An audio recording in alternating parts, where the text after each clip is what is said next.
All right, moving ahead with more questions. Question number 21. 8 drops of water, each of radius 2 mm, are falling through air at a terminal velocity of 8 centimeter per second. If they coalesce, मतलब combine, to form a single drop, then the terminal velocity of the combined drop will be. देखो दोनों cases में, case 1 में 8 drops थे, हर एक का radius था 2 mm, मतलब स्मॉल r is 2 mm, मतलब 2 × 10⁻³ मीटर। वैसे मैं कन्वर्ट नहीं करूंगा, क्यों नहीं करूंगा समझ में आ जाएगा आपको। Okay, they combine to form a single drop, और इसका पहले केस का टर्मिनल वेलोसिटी था v, which is 8 centimeter per second. If you remember, terminal velocity is 2/9 r² g sigma minus rho minus sigma, where rho is density of ball which is falling. इस case में ball मतलब water और sigma मतलब air, क्योंकि यहाँ पे पानी हवा में से गिर रहा है, तो पानी मतलब उसका डेंसिटी रो और एयर मतलब सिग्मा। जब हमने एक लिक्विड में से एक सॉलिड बॉल गिराया था तो सिग्मा था लिक्विड का डेंसिटी और रो था सॉलिड का डेंसिटी। अभी एक ड्रॉप गिर रहा है एयर में से, तो लिक्विड मतलब वाटर का डेंसिटी रो और एयर का डेंसिटी सिग्मा, ऐसा लेना पड़ेगा। वैसे जरूरत नहीं है, लेकिन I am just telling you, आगे जरूरत पड़ सकती है। अपॉन ईटा। अभी केस 1 हो केस 2 हो, दोनों ही केसेस में ड्रॉप्स है मतलब वाटर है, और दोनों ही केसेस में एयर है। ओके, दोनों ही केसेस में water is falling through air, मतलब केस 1 केस 2 में g कांस्टेंट, ये पूरा फैक्टर कांस्टेंट, ये कांस्टेंट, ये भी कांस्टेंट, ये भी कांस्टेंट, मतलब terminal velocity is proportional to r²। Now मैं अभी बता रहा हूं, पहले बहुत बार हुआ है, मैं आगे नहीं बताने वाला। जब आपके पास n number of drops combine होके बड़ा ड्रॉप बनता है, तो n times of volume of small drop equal to volume of big drop, n times of 4/3 pi small r cube equal to 4/3 pi capital R cube.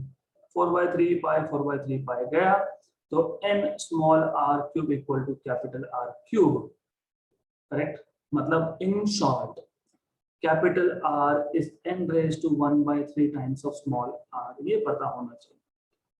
So next time say I am not going to derive this, I will directly tell you capital R is n raised to 1/3 times of small r। क्यों? क्योंकि अभी ये case 1 है। अभी क्या करेंगे, हमको terminal velocity पूछा है केस 2 का, जब 8 ड्रॉप कंबाइन होकर सिंगल बन गया, तो आप बोलोगे V is proportional to r², मतलब V2 by V1 is R2 by R1 का square, but R2 is capital R and R1 is small r, but capital R is n power 1/3 times of small r, n power 1/3 times of small r upon small r raised to r cancel हो गया, तो V2 by V1 is n raised to 1/3 raised to 2, और n is 8 raised to 1/3 raised to 2 और V1। Okay, तो 8 का cube root is 2, 2 का square is 4, 4 times of V1, तो 4 into 8 that is 32 centimetre per second है। क्या? Option number A. This is how you are supposed to solve such questions. तो trick ये होता है किसी भी टॉपिक में, work in terms of proportionalities, पूरे फॉर्मूला लिखना, पूरे वैल्यू सब्स्टिट्यूट करना doesn't make any sense. Wherever possible work in terms of proportionalities. उसके लिए आपको पहले ये आइडेंटिफाई करना पड़ेगा कि कांस्टेंट क्या क्या है। अगर आप कांस्टेंट्स को आइडेंटिफाई नहीं कर पाओगे तो प्रोपोर्शनैलिटी में वर्क नहीं कर सकते हो। So you have to learn such things.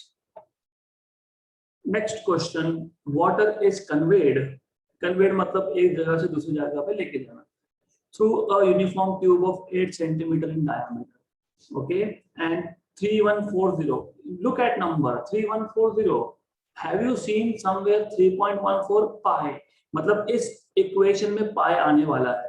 Okay, so you have tube of 8 centimeter diameter and the length being 3140 meter. Water is conveyed at a rate of, look at this, meter cube per second. हमने last session में या उससे पहले के session में मैंने बताया था rate of flow of liquid dV by dt, जिसको हमने Q बोला था, is equal to 2 into 10 power minus 3 litre per minute, ऐसा कुछ था। हमने उसको मीटर क्यूब पर सेकेंड में कन्वर्ट किया था। Okay, the pressure required to maintain the flow is, I am going to tell you some basics of physics. कभी भी फ्लूइड कब फ्लो होता है? जब दो पॉइंट्स में प्रेशर डिफरेंस हो। अगर ए पे प्रेशर ज्यादा है बी से तो फ्लूइड विल फ्लो। अगर बी पे ज्यादा प्रेशर है तो fluid will flow from B to A. अगर दोनों में प्रेशर सेम है तो नो फ्लो। करंट कब फ्लो होता है? जब दो पॉइंट में पोटेंशियल डिफरेंस होता है। ओके, हीट कब फ्लो होता है? जब दो पॉइंट में टेम्परेचर डिफरेंस होता है। तो यहाँ पे इन्होंने बोला है the pressure required to maintain the flow, मतलब ऑब्वियसली प्रेशर या फिर प्रेशर डिफरेंस होना चाहिए। एनीवेज, ये जो Q है मतलब वॉल्यूम पर सेकेंड फ्लो रेट का फॉर्मूला आता है that is pi into P is pressure या फिर pressure difference between the two ends, okay, of the pipe. R raised to 4, where R is radius of the tube, raised to 4, 8 eta L, where eta is coefficient of viscosity, L is length of the pipe.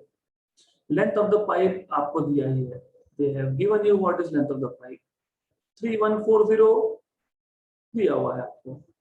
Length of the pipe 3140 meter and radius, if I remember correctly, they have given you radius as 8 centimeter, मतलब 8 into 10 power minus 2 meter, इतना दिया हुआ है आपको। आपको pressure find करना है तो यार बाय द वे ये इक्वेशन कहाँ से आया? This is called as Poiseuille's formula. It is not part of your state board theory, but it is part of your JEE NEET curriculum. So this formula gives you flow rate, how much volume of liquid is flowing per second. Okay, तो इसको याद रखना। This is called as Poiseuille's formula. I am not checking for spelling check करना, that is not my job. So ये देख लेना, it is something like this. Okay, so anyways, so आपको pressure चाहिए, so 8 eta QL upon pi R raised to 4. Okay, so let's put values and solve. So you have 8 eta is 10 power minus 3 SI units. Q is 2 into 10 power minus 3 SI units. L is 3140 SI units, मतलब metre है वो। पाई को 3.14 लिख देते हैं ना, 3.14 लिख देते हैं इसको। Okay, into radius raised to 4, radius is 8 into 10 power minus 2 raised to 4. तो मैंने बताया था पाई और पाई आएगा, तो पाई और पाई है, तो ऐसा करो, आप इसको ऐसा लिख सकते हो by the way. So you can write down this as 8 into 2 into 314 into 10 power minus 5, 10 power minus 3 minus 6 और यहाँ का 1 minus 5 आ गया अपॉन 314 मतलब 314 into 10 power minus 2 into 8 raised to 4 को मैं 8 into 8 raised to 3 लिख रहा हूँ जानबूझ के, क्योंकि मुझे कैंसिल करना है, 10 power minus 8। Okay good, cancel cancel cancel cancel, तो जो कैंसिल हुआ उसको कैंसिल कर दिया। Give me a minute. Let's make some space to write down things. All right, good enough. So, calculations simple कैसे करने हैं ये भी आपको सीखना पड़ेगा। 10 के पावर्स को सबसे पहले get rid of powers of 10। तो ये आपके पास अभी ऊपर आ गया ये 8, नीचे आ गया 8 क्यूब, 8 क्यूब मतलब 8 स्क्वायर इंटू 8 मतलब 64 इंटू 8 है ना, 8 इंटू 8 इंटू 8। अगर ऐसा नहीं करना तो और एक ट्रिक है, 8 क्यूब इज 8 इंटू 8 इंटू 8। मैं बताता हूँ क्यों कर रहा हूँ, you will get to know in a while. तो ये 10 पावर माइनस 5 और नीचे 10 पर माइनस 10, ऊपर आके 10 पर प्लस 10, तो ऊपर 10 पर 5 बचेगा। ऐसा क्यों किया?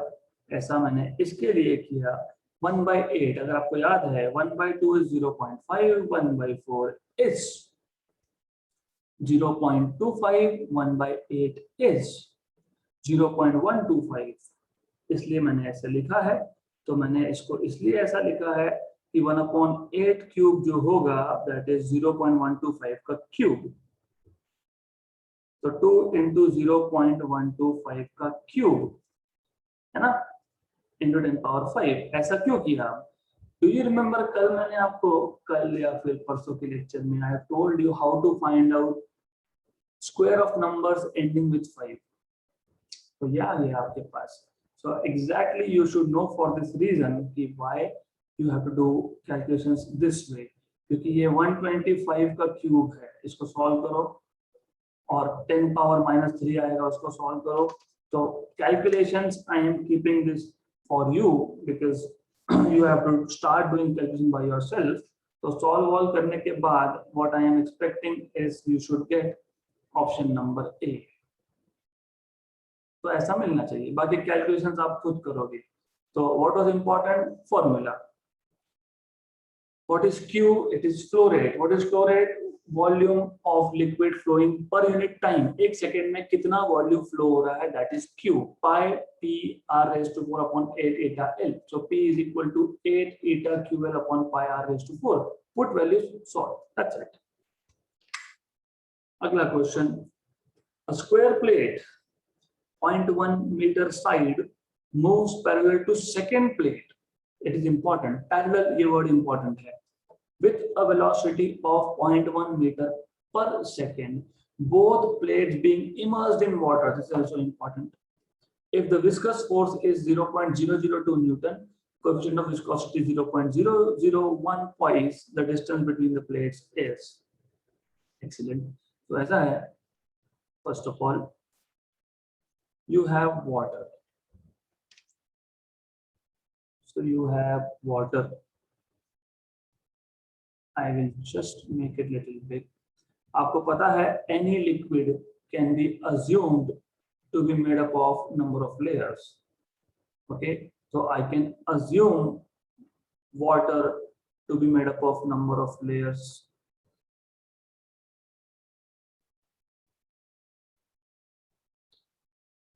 ऐसा मान सकते हैं these layers are very close to each other. सिर्फ दिखाते वक्त मैं थोड़ा ज़्यादा डिस्टेंस दिखा रहा हूँ so as to imagine, so as to understand. Okay, तो ऐसा है कि अब इसके ऊपर प्लेट है, मैं प्लेट पहले यहाँ पे ड्रॉ कर लेता हूँ। स्क्वायर प्लेट है क्या? स्क्वायर प्लेट है, तो I have to draw a square.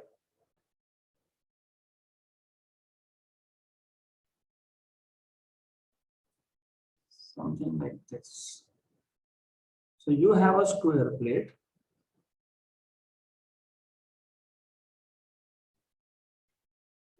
एक प्लेट एक लेयर पे है, दूसरा प्लेट दूसरे लेयर पे है, ऐसा आपको क्वेश्चन बोला है। A square plate 0.1 meter side moves parallel to second plate with a velocity of 0.1 meter per second. So this plate is moving with a velocity of 0.1 meter per second. Okay, दोनों पानी में है, right? Good. So now you are supposed to find out distance. आपको याद है ये जो question है एक्चुअली इजी है, बट ये आपको सिर्फ कंफ्यूज करने के लिए इतना कॉम्प्लिकेटेड करके दिया है। If you remember Newton's law of viscosity, Newton's law of viscosity gives you force, viscous force between two layers. जब लिक्विड फ्लो होता है तो लिक्विड का एक लेयर उसके ऊपर दूसरे लेयर के ऊपर से फ्लो होता है। So one layer of liquid is moving on another layer and because these two layers are in contact, there is friction, and that friction is called as viscous drag or frictional force, and that force F is equal to eta A dV by dx, where dx is the distance between two layers. मतलब ऐसा है, this is dx, distance between two layers.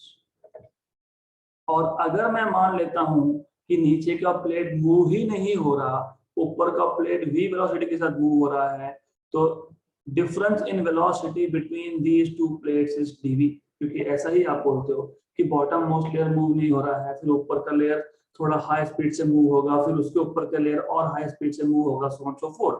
तो दो layer के बीच का distance dx है, दो layer के बीच का वेलोसिटी डिफरेंस dv है, और वो dv दिया है आपको. बेसिकली आपको फाइंड क्या करना है, dx. तो यहाँ से आप इस फॉर्मूला को रीअरेंज करके dx equal to eta a dv upon f ऐसा लिख सकते हो. eta हमको दिया है क्या, यस. कितना बोला है, eta 0.001 poise, so that is given to you in poise. eta की वैल्यू आपको दी है poise में 0.001. poise is not SI unit, तो आपको कन्वर्ट करते आना चाहिए उसको. Alright, you should be able to convert it. तो ईटा की वैल्यू 0.1 आएगी SI यूनिट में, कन्वर्ट आपको करना है वो. ओके, तो you have to convert. Eta is 0.001 points, इसको SI यूनिट में कन्वर्ट करना. ईटा की लिख दी. एरिया, एरिया स्क्वायर प्लेट है, स्क्वायर प्लेट का एरिया क्या होता है, लेंथ स्क्वायर. लेंथ कितना है, 0.1 मीटर बोला है ना, मतलब 10 पावर माइनस 1 मीटर का स्क्वायर, मतलब 10 पावर माइनस 2 मीटर स्क्वायर. तो ये एरिया आ गया 10 पावर माइनस 2. उसके बाद डीवी, डीवी तो 0.1 मीटर पर सेकंड दिया ही है, तो दिया है ना, यस दिया है. तो ये आ जाएगा आपका dx dv. Okay, alright, so this is going to be equal to this, और फोर्स 0.002 ऐसा कुछ दिया है, तो 0.002 न्यूटन का दिया हुआ है फोर्स. कैलकुलेट करो, whatever answer you get, जो भी मिलेगा आपको. Okay, whatever it is, so you just have to calculate it. इसको कैलकुलेट कर लेना, whatever it is, whatever you get. तो I think nothing is wrong. Force की value आपको दी है 0.002, मतलब 2 × 10⁻³ newton. That is okay, that's okay. area is okay.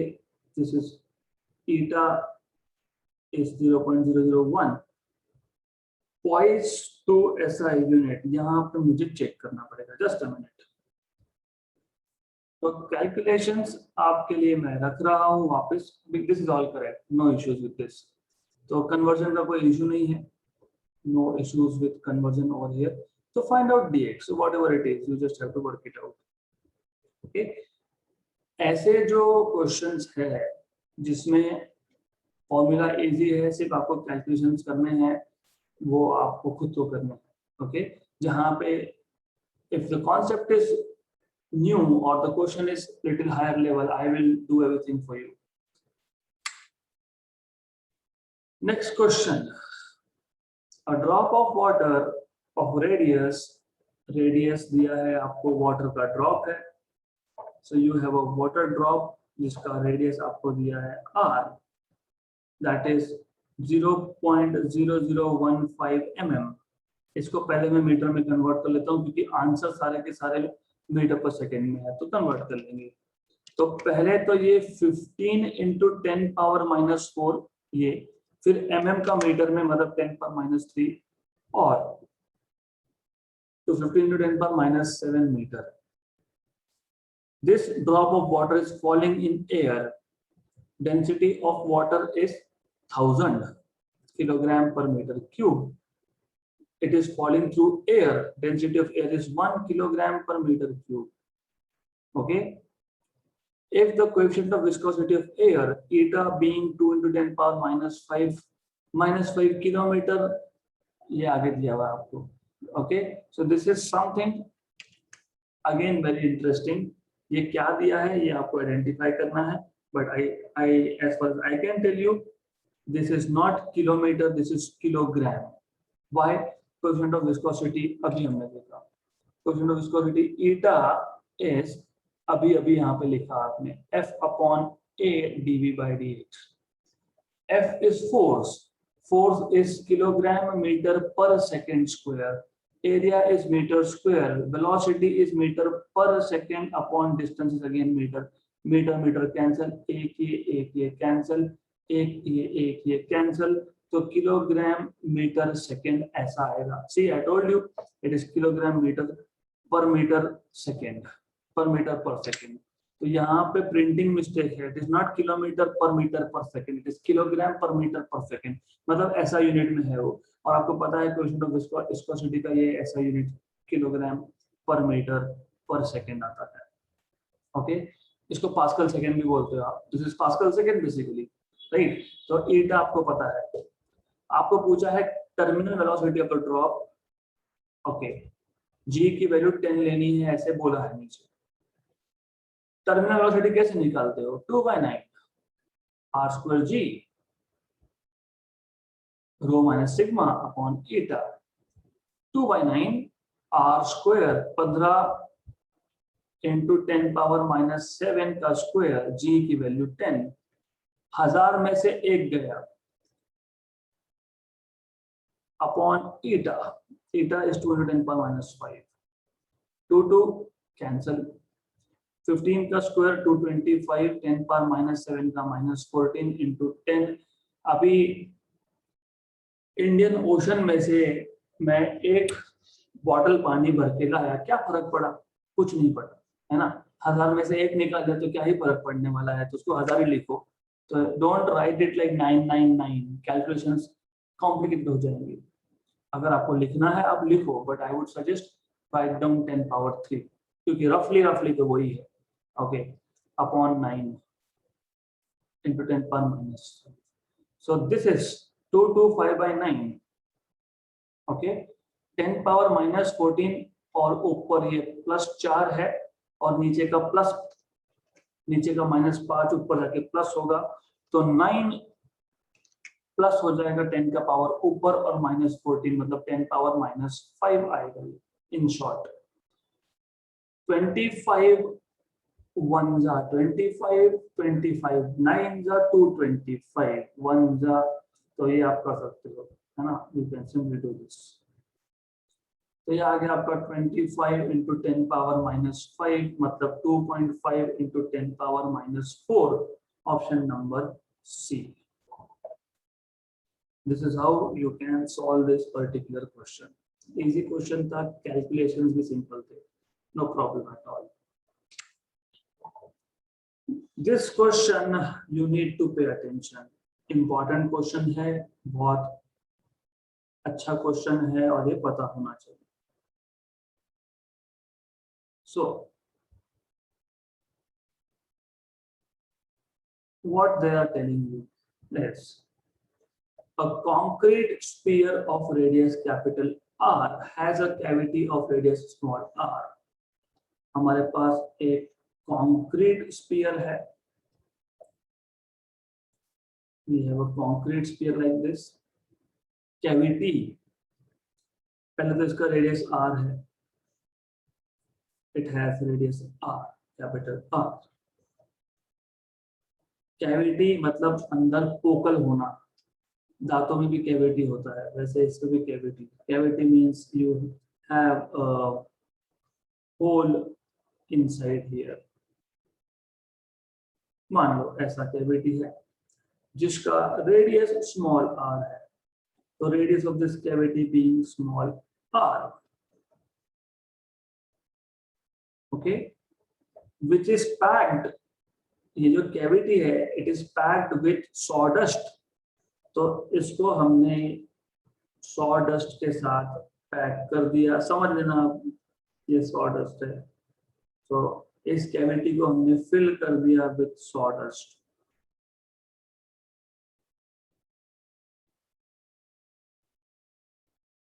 Okay, good. So this cavity is being packed with sawdust. The specific gravities what is important? Specific gravities बोलना मतलब they are telling you density of substance with respect to water, मतलब ratio of density upon density of water. क्योंकि अगर यहाँ पे specific gravity नहीं देखा आपने तो क्वेश्चन मतलब इसका आंसर कभी सही आएगा नहीं. Okay, the specific gravities of concrete, ये कंक्रीट है, ये सॉडस्ट है. तो specific gravity of concrete is, इसको मैं नंबर 1 दे देता हूं नाम, that is 2.4 and that of sawdust is 0.3. okay, for this sphere, ये sphere to float with its entire volume submerged under water, मतलब ऐसा है कि इसको पूरा का पूरा पानी में सबमर्ज होने के लिए it should float with its complete volume submerged under water. तो ऐसा है ये, that this should completely go inside, it should float but with complete volume submerged, ऐसा उन्होंने बोला है. तो ऐसा होने के लिए, so for this thing to happen,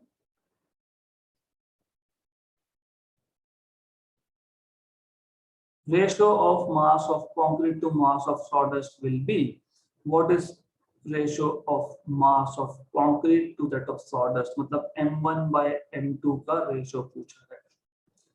Right, so it's a little bit higher level question. It is a good question.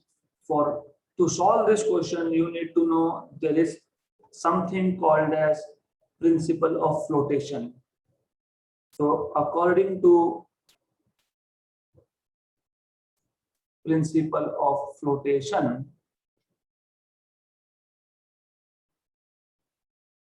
Easy है. ये आपको क्या बताता है? ये आपको बताता है वेट ऑफ वोल स्फीयर. मैंने आपको, if you remember, Archimedes principal apply करते वक्त I have told you one thing. मैंने बताया था आपको, जब भी कोई भी ऑब्जेक्ट लिक्विड के अंदर जाता है तो लिक्विड उस पे एक अपवर्ड फोर्स एक्सर्ट करता है, upthrust, and that is the reason when you go inside swimming pool you feel lighter in weight, क्योंकि water as a liquid is giving you an upward force, it is exerting an upward force on you, उसको upthrust बोलते हो. तो ये जो weight है, इसका weight of whole sphere, weight of whole sphere is equal to upthrust, that is nothing but principle of flotation. So principle of flotation आपको इतना ही बताता है कि जब एक ऑब्जेक्ट एक लिक्विड के अंदर है तो टोटल अपथ्रस्ट उस पे कितना है, it is equal to weight of that body. वो बॉडी का जितना वेट होगा उतना अपथ्रस्ट होगा. और अपथ्रस्ट कैसे निकालते हो? Archimedes principal. कैसे निकालते थे याद है क्या? How do you do this? If you remember, upthrust कैसे निकालते थे? मैंने बताया था आपको कि व्हाट यू डू इज, एक कंटेनर लेते हो, इस कंटेनर को आप लिक्विड से फिल करते हो. Okay, then you make a small hole over here, then you take a pipe from here and there is a small chamber with reading, volume का reading, जैसे घर में खाना बनाते वक्त आप vessels यूज करते हो, वॉल्यूम का रीडिंग होता है. then you put object inside, तो उससे क्या हुआ, ऐसा ऑब्जेक्ट इनसाइड डालने से क्या हुआ, जैसे ही ऑब्जेक्ट अंदर गया लिक्विड का वॉल्यूम राइज हुआ, मतलब लिक्विड डिस्प्लेस हो गया, लिक्विड यहाँ पे आ जाएगा. ओके, फिर upthrust force is weight of this liquid displaced. upthrust force was weight of liquid displaced, right? Weight of liquid displaced कैसे फाइंड करते हो? mass of liquid displaced into g. mass कैसे फाइंड करते हो? volume of liquid displaced into density of liquid displaced into g. ये पता होना चाहिए. what is volume of sphere? 4/3 pi r cube. okay, so I will not go into details because we have been doing this for a while now. By the way, चलो वो right hand side तो मैं कर लूंगा क्योंकि मुझे Archimedes principle पता है. What about left hand side? What is weight of whole sphere? What is weight of whole sphere? So weight of concrete part plus weight of sawdust part equal to upthrust force Fu. Upthrust is Fu. Okay. How do you find out weight of concrete? Concrete का spear का radius कितना? Capital R. उसमें से हमें एक छोटा spear minus करना पड़ेगा वेट निकालने के लिए, क्योंकि वेट कैसे निकालते हो आप? वापस वही mass of concrete sphere into G plus mass of sawdust into G, और यहाँ पे आप बोलोगे this is weight of liquid displaced. Upthrust force is weight of liquid displaced, मतलब mass of liquid displaced into G. तो mass of concrete plus mass of sawdust equal to mass of liquid displaced, right? Good. So mass of concrete is volume of concrete into density of concrete. ऐसे करते हो ना, mass is volume into density. Plus sawdust के लिए भी ऐसा ही, plus liquid displaced के लिए भी ऐसा ही. अब इस पॉइंट के आगे अगर आपने स्पेसिफिक ग्रेविटी ऐसा वर्ड नहीं पढ़ा होता तो गड़बड़ हो जाती. कैसे? तो आई टेल यू हाउ. तो ऐसा है, अब आप ये करो, अब आप लिक्विड डिस्प्लेस्ड, कौन सा लिक्विड डिस्प्लेस हुआ? वाटर. क्यों वाटर? क्योंकि आपने वाटर में इंसर्ट किया, इसको लिखा है ना, फ्लोटिंग इन वाटर. बोला है कि कहीं तो बोला है submerged under water. water पानी तो water, ये भी water. good. Now if I divide by density of water on both sides, you get like this, क्योंकि यहाँ पर density of water by density of water 1 हो जाएगा. ये क्या है? ये स्पेसिफिक ग्रेविटी है. बोला ये यहाँ पे स्पेसिफिक ग्रेविटी. तो मैं ऐसा करता हूँ ना, मैं इसको स्पेसिफिक ग्रेविटी मतलब density of substance with respect to water, है ना. आ गया. ये ρ1 दिया है और ρ2 दिया है, मतलब this is volume of concrete. अभी मेन है कि वॉल्यूम ऑफ कॉन्क्रीट कैसे निकालें. वॉल्यूम ऑफ कॉन्क्रीट, ये कॉन्क्रीट का स्फीयर था जिसका वॉल्यूम था 4/3 पाई आर क्यूब, लेकिन उसमें से छोटा एक पीस आपने माइनस कर लिया, मतलब 4/3 पाई स्मॉल आर क्यूब. ये आ गया आपका वॉल्यूम ऑफ कॉन्क्रीट, क्योंकि आपने एक छोटा स्फीयर निकाल लिया है ना उसमें से. So that is why you will have 4/3 pi R cube minus small R cube. और ये जो है this is density ρ1. why? Because as I just told you, मैंने अभी आपको बताया हूँ कि density of concrete with respect to water is specific gravity. तो देखो, एक एक चीज पता होनी चाहिए. अगर आपको नहीं पता है तो then you will be in problem. Plus volume of sawdust का तो 4/3 पाई आर स्मॉल क्यूब, क्योंकि छोटा स्फीयर सॉडस्ट से भर दिया वो, और दिस इज डेंसिटी ρ2. ये तो 1 हो जाएगा, और that is volume of water displaced. मुझे बात बताओ, मैंने ऑलरेडी बताया है, जब मैंने ये पूरा का पूरा स्फीयर इसमें डाल दिया, पूरा का पूरा, अब ये स्फीयर में कंक्रीट है, सॉडस्ट है, ज्यादा सॉडस्ट है, कम कंक्रीट है, ज्यादा कंक्रीट है, कम सॉडस्ट है, कुछ भी है, जितना पूरे बड़े स्फीयर का वॉल्यूम अंदर जाएगा उतना ही वॉल्यूम लिक्विड का डिस्प्लेस होगा, मतलब वाटर का डिस्प्लेस होगा. मतलब वॉल्यूम ऑफ वाटर डिस्प्लेस्ड लिखने के लिए आपको 4/3 पाई कैपिटल आर क्यूब ही लेना पड़ेगा. This is what you have to do. आपको ऐसा ही करना पड़ेगा. You have to do like this. Okay, ऐसा ही करना है आपको. There are 2 methods of solving this. पहले मैं आपको कंप्लीट मेथड बता रहा हूँ. ओके, दूसरा मेथड ठीक है, you can just work out दो तीन स्टेप छोड़ देना इसमें से। तो 4/3 पाई कैपिटल आर क्यूब।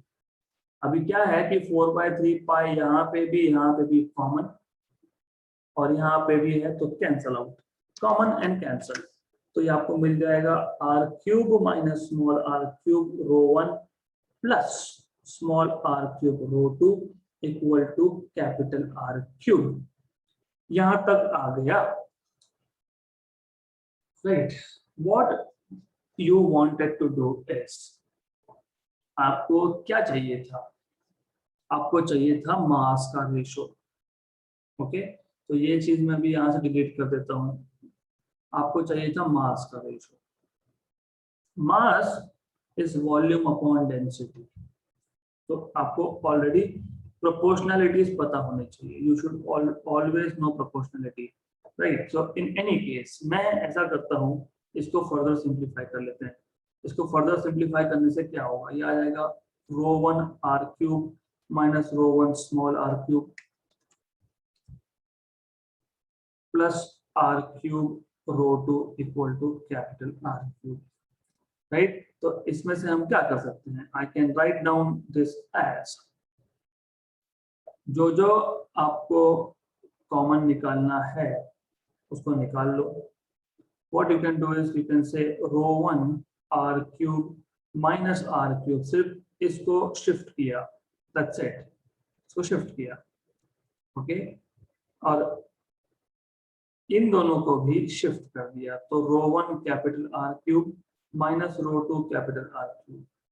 तो आपको यहाँ से capital R cube rho 1 minus 1 ऐसा आएगा, rho 2 minus rho 1 minus rho 2 small R cube ऐसा आएगा। ये सब क्यों कर रहा हूँ, ये पिक्चर पूरा का पूरा थोड़ी देर में क्लियर हो जाएगा। This will be clear in a while कि why I am doing this. तो capital R cube by small R cube is rho 1 minus rho 2 by rho 1 minus 1। This is something that you should no.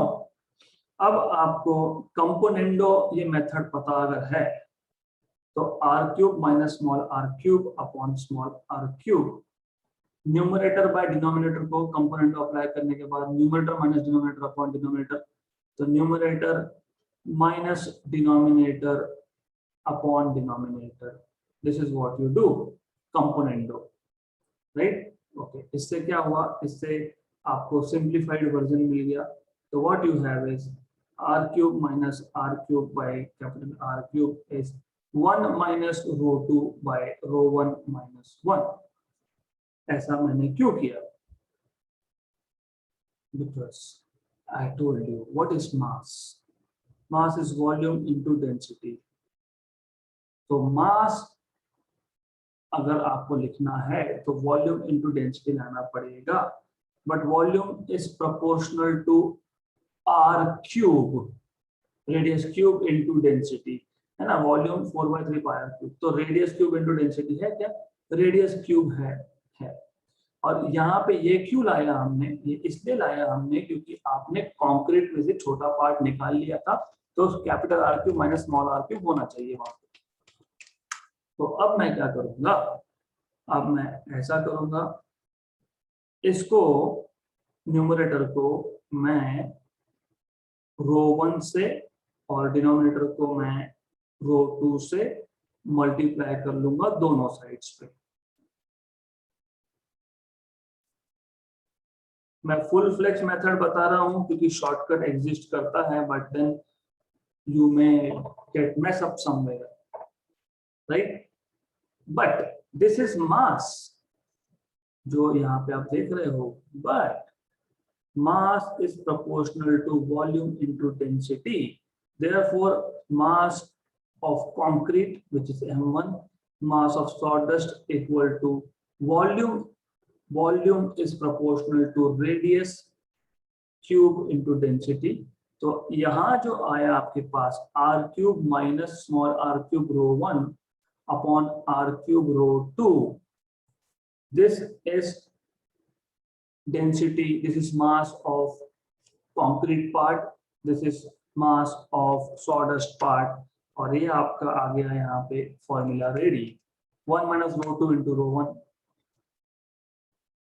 Upon rho 1 minus 1 into rho 2, row 1 minus 1 into rho 2। अभी अगर आपको याद है रो 2 की value 0.3, रो 1 की value 2.4, रो 1 की value 2.4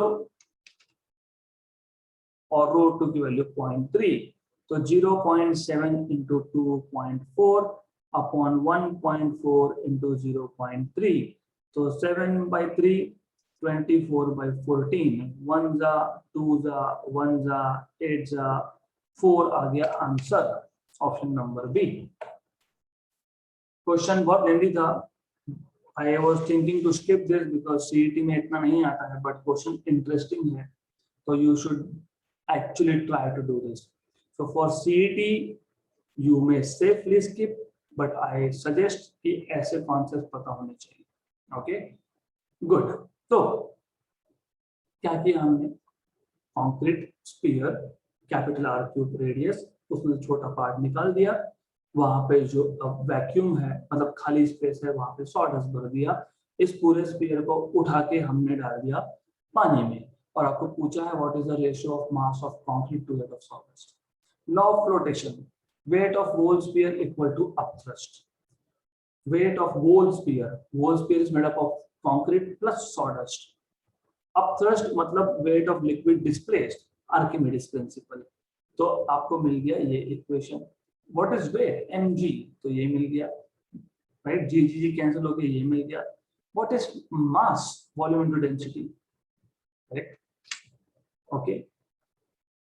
liquid कौन सा डिस्प्लेस हुआ, वाटर, क्योंकि वाटर में सबमर्ज किया था, फिर हमने डिवाइड कर दिया इसको। क्यों डिवाइड किया, क्योंकि हमको गिवन पैरामीटर में रिलेटिव डेंसिटी, स्पेसिफिक ग्रेविटी दिया है, हमको सिर्फ डेंसिटी नहीं बोला है, स्पेसिफिक ग्रेविटी बोला है, तो ये आ गया।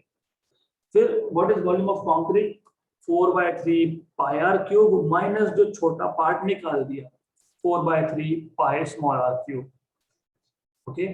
उसके बाद तो सिर्फ और सिर्फ मैथमेटिक्स है। उसके बाद हमको पता क्या था कि mass is proportional to volume into density, मतलब mass is proportional to radius cube into density. तो हमने क्या किया, यहाँ पे रेडियस क्यूब किसका, कंक्रीट का, क्योंकि कंक्रीट में से एक पार्ट निकाला गया था इनटू डेंसिटी, नीचे सॉडस्ट ये लाया, मतलब ये मास का रेशियो है, left hand side is mass ratio, then right hand side should be mass ratio. ऐसा क्यों किया, क्योंकि हमारे पास गिवन इंफॉर्मेशन में सिर्फ था ही रो 1 रो 2, तो हमको मास का रेशियो डेंसिटीज के रेशियो में लाना था, इसलिए किया। बाद में रो 1 रो की वैल्यू सब्स्टिट्यूट कर दी, and after substitution you get answer 4, which is correct answer. Okay, good enough. So today we are stopping at this point only, so we'll continue with more questions in the next session.